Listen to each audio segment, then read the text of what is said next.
Hi, welcome to What the Health, a different kind of podcast from the original prevention network at EHE Health. It's Joy Altamari here. In each episode, I'm going to be your host, and I'm going to welcome leaders from diverse fields to explore why women have such frustrating experiences with healthcare. And what can we really do to make real change?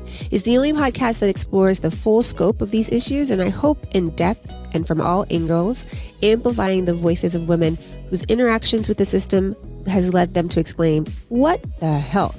So sit back, relax, and enjoy the show. Hi, it's Joy Altamari. Welcome to What the Health. Today, we're going to talk about all the important things around healthcare and the more important LGBTQ plus community. We're going to talk a little bit about what is it like as an employer to think through the lens of their needs. We're going to talk a lot about healthcare and what we should be doing to make sure we prepare not only that community, but our healthcare providers to serve that community. And then we're going to have some fun with my friend Robyn Streisand, who is the dual founder and CEO of Titanium Worldwide and The Mix. So again, welcome to What the Health.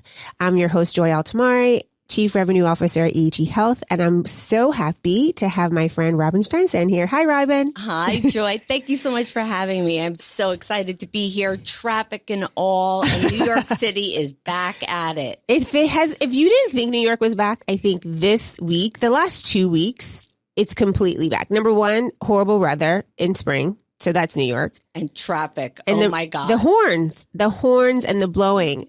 It all came back suddenly. It's like and the crazy thing is we're seeing a surge of sorts of COVID again, but thank goodness we're vaccinated and boosted. So we have protection, but it's kind of weird to have New York back busy because there was so long. It was you can eat anywhere at any time because no one was going out.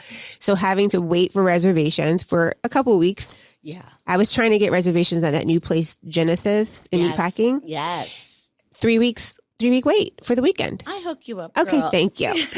So yeah, it is a little weird to see people back, but it's also encouraging, especially we're in Rockefeller Center right now. So the heart of New York. Having people back, having people eat out, having families, having tourists. Roller skating, yes, right? It's like the Roxy from 18th Street to Rock Center. I'm afraid to roller skate over here because the ice is still there, right? Because that's where they ice skate. Wait, but you're not afraid of anything. I know. I shouldn't be afraid of it. I just am like, I don't want to fall. There's a lot to fall now. It's not like when I was 12. Anyway, Robyn, thanks for joining us. Tell us a little bit about Titanium Worldwide and The Mix and and you found it. I mean, you're a dual founder. That is like two heads. Yes. 2 brains. Or 8 heads. Eight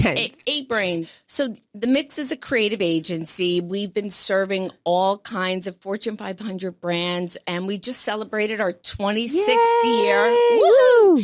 And really about 10 years ago, I saw like front and center the need for more than just creative and strategy. Right. And I come from the model of boutique is better, right? It's hands-on, type A, but the need for a more enterprise-wide offering became like, oh my God, that's what clients want. And, everything is in a 10-year cycle. We zig, we zag.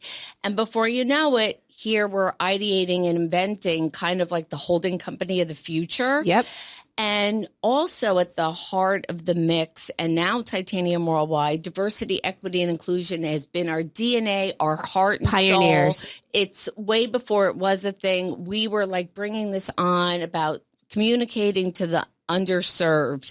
And so one of the foundational components of Titanium, which I think is why we are just like so on fire right now, is because Titanium is a makeup of independent agencies covering everything from marketing, media, and comms that have come together to service Fortune 500 brands. And the thing that binds us, our through line, is that we are all minority owned and operated. Hallelujah. So diversity is our business strategy. It's who we are and it's what we stand for. And as it relates to every industry, whether it's financial services, retail, B2B, B2C, pharma, healthcare, women, it matters to us. Yeah. These are very important issues and topics.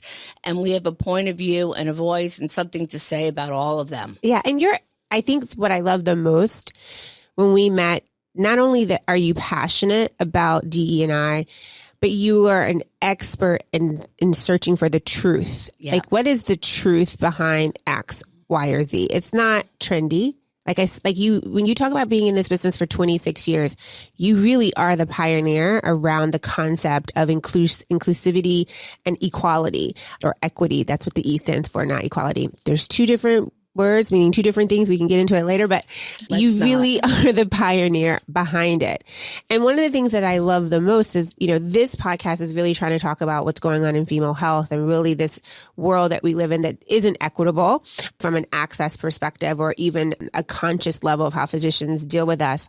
But when we talk about the LGBTQ plus community, it's almost like it's compounded, right? So you could have members of any race, a part of that community. Any gender. Yep. And so now the healthcare issues or the healthcare concerns are compounded. They're more complex. And typically people run away from complexity. They want it to fit in a box. Yep. And it doesn't. And I think the same comes true with marketing, right? Yeah. When we're talking about why is there a need for titanium, why titanium must exist, is because we're not monolithic. That's right. And so talk to us a little bit about how you talk to employers when they're thinking about, we're going to talk about the campaigns they do externally first, but talk about how do you advise employers when they're thinking about creating moments of belonging or inclusive working environments? Well, the truth is that a lot of people talk a lot about it. Yep. Right. And it's really more about what they do with what we talk about. And so I think lots of times we're always at the very early stage, educating people, trying to advise like of a crawl, walk, run mentality. Yep. And there's no two companies that are alike, Exactly. right? It's from the top down, it's from the left, the right, and there's no organizational structure. And, as much as I'd like to think or hope that in some way, shape, or form there would be a way that we could build a replicatable model that could work for everybody when it comes to DEI. And then on top of that, ESG. Yep. And then on top of that, I would say the overall true north is the B Corp certification, which, by the way, the mix just got last Friday. Yes, took 18 months, but we are on the way forward. And so I'd say in the past 2 years, there has been this silver lining piece of COVID. Right. Really. And people are awoke. Yeah. Call it for the right reason, the wrong reason, a good reason, a bad reason. I'm not one to judge or say. And we've had more opportunities to step into a company to talk about how it's communicating internally, first and foremost, and how it's talking externally. And, there's been a couple boxes checked off, surprisingly so. And so I think it's all in the spirit of progress and moving forward. And I think that we have a lot of work to do. We're not done yet.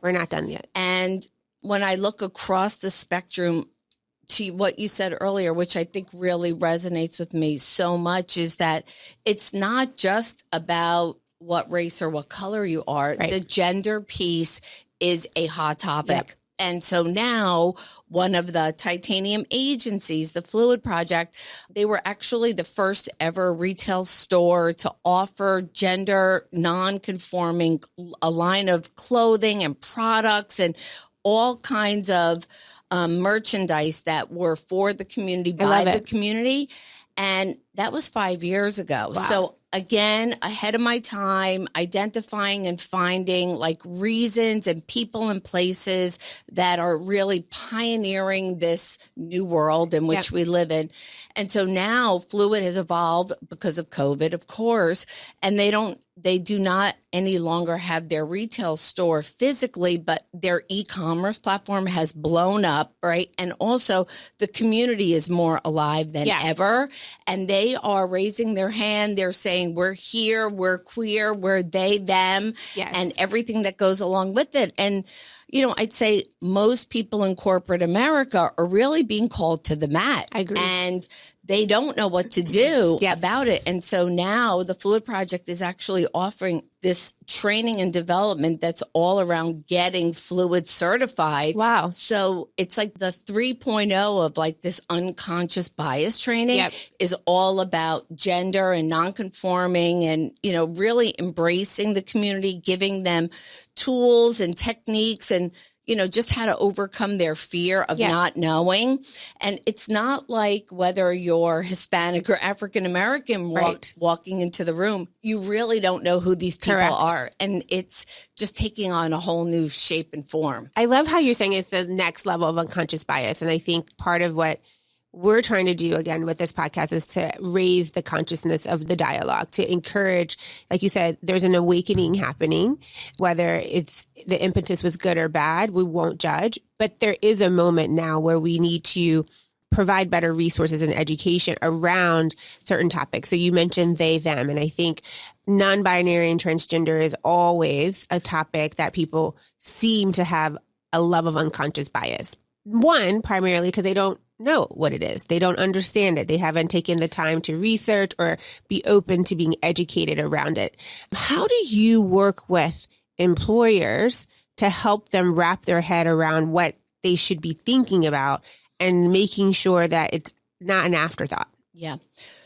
Well, good luck with that. It's always an afterthought. I think that's what keeps us in business. I think like we've really gotten out in the front and we've developed our own voice and place and space where we've been doing it for so long that people now know that there's very few people that are tried and true, trusted, have the credibility, have the proof points to say year over year, this is what we've done in the space. This is how the market share has increased. This is how the audience has expanded. And this is how much it's impacted the bottom line. Right. So we're only going up. Yeah. Right. And let me be clear, we started at the way bottom and every year, as much as I wanted to quit or get off or say, this is not for me, let somebody pick it up from where I left off. The truth of the matter is I'm realizing my dream around having a better place. And what I could say is like, it's just about small steps. It's about building relationships with people. It's about getting into their heart and mind and having them feel like anything is better than nothing. Right. And there's no blueprint or roadmap for this about how they learn about these communities. And you got to bring them along for the journey. And everything is bespoke. Right. So understanding the nuances, the internal politics, the bureaucracy, the who wants it, who doesn't want it.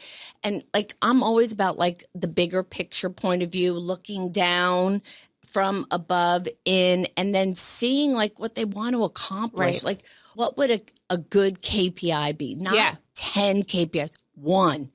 And if one would be that they might like actually take the HRC Corporate Equality Index test. And they would see where they are instead of not knowing where they're not. And I think like these little small steps forward are an opportunity to really continue to make people feel safe to take bigger steps towards more progress. Agreed. I think overall people, their intention is to be thoughtful and to be considerate and to be, I would use the word appropriate, right, from a business perspective. But the humanity in us wants us also to make sure people feel safe and they feel loved and belonged, that they have a sense of belonging. I'll pivot quickly because I know that, you know, this is about healthcare. And one of the things that I would love from your perspective is, you know, the statistics are very clear that healthcare disparities, we talked a little bit like, you know, I'm a Black woman, so I walk into a healthcare experience as a Black woman. But let's say that I'm non-binary and I go into a situation with my healthcare provider who doesn't even have the aptitude or the documentation for me to note that. That's problem number one. Let's say that I'm a Black woman, right? But I'm transgender male. And I walk into a healthcare environment that it only has female and male as an option. How do I even start these conversations when the system the construct that I'm walking into doesn't even seem open for me to identify? I don't mean to be redundant, and there's no like checking of a box, but I think there's the small step that you take. So I would say in most places, getting that extra box or several boxes on any kind of point of entry form or application, or when you're applying for your driver's license or your birth certificate, going all the way back to go forward. And like I just had this conversation the other day with someone that just left JetBlue, and they had tried for so long, like 3 years worth of time and energy, building out a case study for why on the name badges of the people that are on the ground or in the headquarters or on the call centers, that their pronouns are reflective of who they are. Right. And again, JetBlue, as let's just call it an indie brand of like the airline industry, is progressive in nature. They're forward thinking. They're always innovating. And yet this thing about the pronouns, it got overrode. They're not doing it and not happening. And what happened was several people from the leadership team left. Wow. So it's becoming more and This just happened? It's recent? It's in the past year. Wow. And the fight to get it through was worked on for 3 years prior to that. So talking about facts and the truth about things, not just some ambiguous story that we're just putting out there about a situation that did or didn't work. And like, you have these internal change agents inside a company. Yeah. Very similar to what you're doing and what you're all about. And I think that's why you and partnership, I sisterhood come together. Yep. Yes. Is that, we have to find our tribes inside, and then we have to inspire each other to take leaps forward, to not be afraid for no, because it's going to be no probably 100 times. More times than it is yes, for sure. And, we have to arm each other with the tools and the tricks and the tips about your story or what this company did or what that company did that did work, and like focus on the positive and not so much on the negative. And I brought up that story about JetBlue because I think people have different perceptions about these individual brands, like, oh, that they're progressive or, oh, they're this, but they can't get this forward. And you would think in this day and age that would be simple and easy. Simple. Yeah.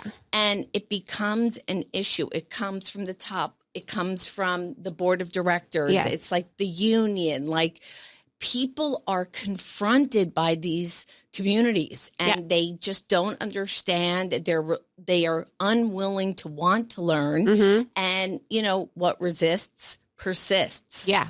And so we're seeing now, like, trending everywhere is that there are lots of brands that are opening up their heart, opening up their door, and looking for what their first small step could be. Yep. And then there are others that are way far out there. Leapfrogging. And like, they have been ahead of it for so long that, we keep using them as our kind of best practices for who's doing it well, and highlighting and showcasing them in a way that they feel like, God, if they could do it, we could do it too. And it's that first step. And we always look for those little click moments where somebody sees that light bulb, that moment of opportunity where we could just be like, yes, that feeling. Imagine what that would feel like for all your employees if you took the step forward and began an open dialogue that we're considering this. I'm shocked, but I'm not. I think your point is very valid. You have to talk to your employees, especially those employees that are in these communities, because to have a major exodus at the high level means that there was a need within the organization that was not being fulfilled. And so, there's in the time where we're rethinking and renegotiating women's rights around abortion, it's very interesting that we can't take a moment to really think about the communities that make up our business and what they need, I can't even go down the road of what's going on. I was in D.C. last weekend. It was an amazing event where Hillary Clinton spoke, and we were not able to say what was happening because we were all taken aback that we would there's so many other new things to discuss. Why are we going backwards and unwinding things that tell women that they're much more than their reproductive system. Yeah. Right? Yes. Anyway. I'm like, so listen, we went really fast. yeah. I want to talk just, if I may, just a little bit about from an employer perspective, what it's like. So I've worked very hard over my kind of history to always hire diverse talent. Yeah. And we all know what's going on in the job market right now around like this resignation du jour. You just can't find good people. And, you know, we're always looking to offer benefits and have an attractive package for all communities. And, you know, I've always paid 100% of the benefits for my people. But what has happened over the course of these couple of years is not only is the price going up because of the complexity and the diversity of who my people are, right. because I want to make sure that I could offer the same benefits to every single person. Which is unique. And I have all kinds of people on my teams and staff. And to be honest, it's not even something I want to ask. I'm like, we are one size fits all, and we have a place for everybody. Right. And the price is rising ever so much, especially for people that are in the midst of transitioning. Correct. And I want to pick that up. We want to empower others to make their offerings, their benefits, like everything about how a company thinks. We want to make it as inclusive as possible. And that doesn't mean that we just change everything we have and we start over from scratch. Again, it's smaller pieces and parts.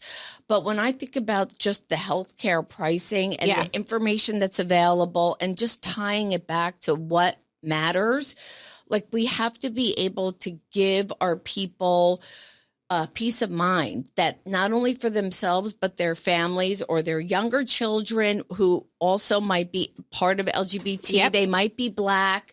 They might be autistic on top of all of that already. And now they're identifying as like they're 6 and they're going for the dresses. And like it does happen. I hear these stories all day.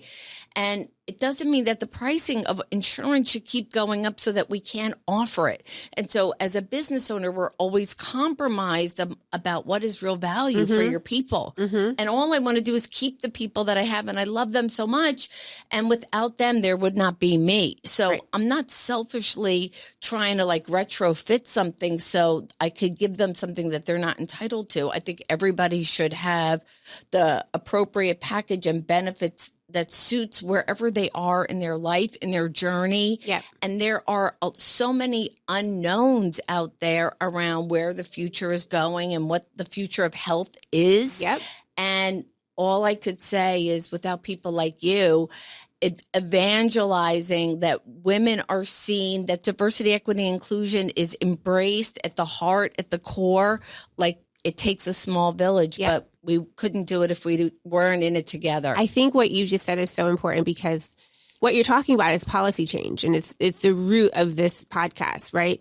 What we're trying to influence and what we're trying to, in some ways, create a movement around is changing policy at the top.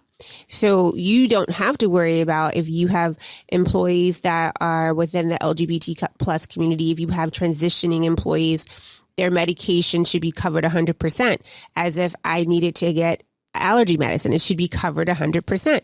What you're talking about is so important and why we need more people, not just policymakers, lobbyists, but employers to demand on their plans, hey, this premium shouldn't be regulated to just heterosexual individuals who have 2.3 kids and a dog and they live in the suburbs. This is ridiculous.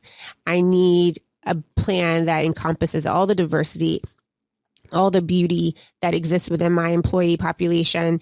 And I need you to find it at a level that is equitable for everyone. I don't want a plan where a family may have to pay 50% more because the composition of that family looks different.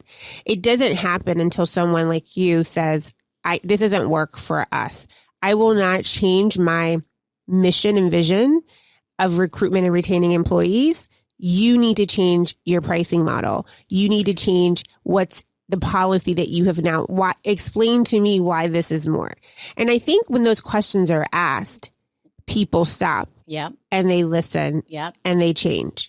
But if we continue just to go with the flow, which Yep. you and I both do not do very well, No. then nothing will change. Healthcare would continue to say it's okay to not understand when a transgender male is transitioning that they also need a breast exam. It's okay to not, like they will continue to say it's okay. We don't have to cover that because they're becoming a male, but they were a female, and we still need to think about what they were born with, that we need to make sure it's not just about reproduction. It's about their health. It's about breast health. It's about mental health. It's about cardiovascular health. We need to make psychiatric health. Exactly. Right. It needs to be the comprehensive approach. Yes. Times 2. Yeah. Because they're transitioning, Yeah. and we need to help. And I think it's amazing as an employer to hear you say this is what is important to you, so that other employers who may have not been awakened to that moment have the confidence to say it too, because it takes the collective voices of employers to make the change happen. Yep. And then we see it happen in pharmaceuticals, and then we see it happen at hospitals. And then we see, because you guys pay into the plan. Hello. That's how insurance works. You pay into the plan. So your voice is the loudest. It's louder than mine as the patient, because you are playing into the plan. Like you said, you pay 100%. I do. So you own 100% of the power to make it happen, to make it change. And I guarantee you the plans will change, because like you said earlier, the community is growing. These needs are growing. They're not going away. One day we'll look back and it won't be about, oh, we have to make sure we think about it. It's like part of the inclusive plan that we create for everyone. I don't know that I'm going to be on the I planet. hope so. I would love to just see it, like looking, and even if it was after the fact, just looking down and being able to know that like I was a part of that movement about making that happen and creating a better place for these young kids who are coming up with a heart and soul of freedom and love and self-expression. And I would like to see them rise to the top in a way that we might not have had the opportunity to do so. I think I don't want to say that it's an old African proverb. I think everybody says it's ex-proverb, but I do think that what people say is true. And I hope that you and I both are here, because they say if you want to go fast, go alone. But if you want to go successfully, go together. If you want to go it may take you a little longer, but if you want to actually create true change, you have to go with others. And I think that's what you're describing, the collective voice. Yes. All of us rising together is so much better than just the one of us doing it quickly, right? Because the impact is long lasting when we do it together. And, it doesn't always mean that we're going to rise to the top and we're going to get that policy change made tomorrow, the next day, the next year. But what it does do is it puts pressure on these stakeholders in government, in corporate America at the top. Like, people are going to have to adapt to the ever-changing landscape of the new future. The beautiful future, right? The beautiful future. Well, Robyn, is there I know we had that amazing lasting thought, but is there any one thing? I mean, these podcasts go really fast and we can talk for hours because we like to talk, especially if there's wine involved. But is there anything last that you want to leave with our listeners? Just don't give up. Keep believing, and we're better together. We're better together. How can people find you, Robyn? Yes, I'm on LinkedIn at Robyn Streisand /Titanium Worldwide, or the Mix NYC. That's 2 X's because we're all about love and community. I'm on Instagram at Robyn Streisand. My cell phone is public knowledge, so I'd love to talk to you if you want to talk to me. Yes, that's great. Well, thank you so much. I really appreciate you being on What the Health, and we'll talk to you next time. Fantastic. Thank you, Joy. Bye. Hi, it's Joy Altamara here, host of What the Health. Thank you for listening this week. We hope you enjoyed it. We hope you like what you heard and you subscribe, spread the word, and give us a good rating on Apple, Spotify, or whatever you're listening to. You can also subscribe to our YouTube channel for video of every episode, plus lots of other useful content. For more information about what EHE Health and preventive health are all about, visit us at ehe.health. Until next time, what the health?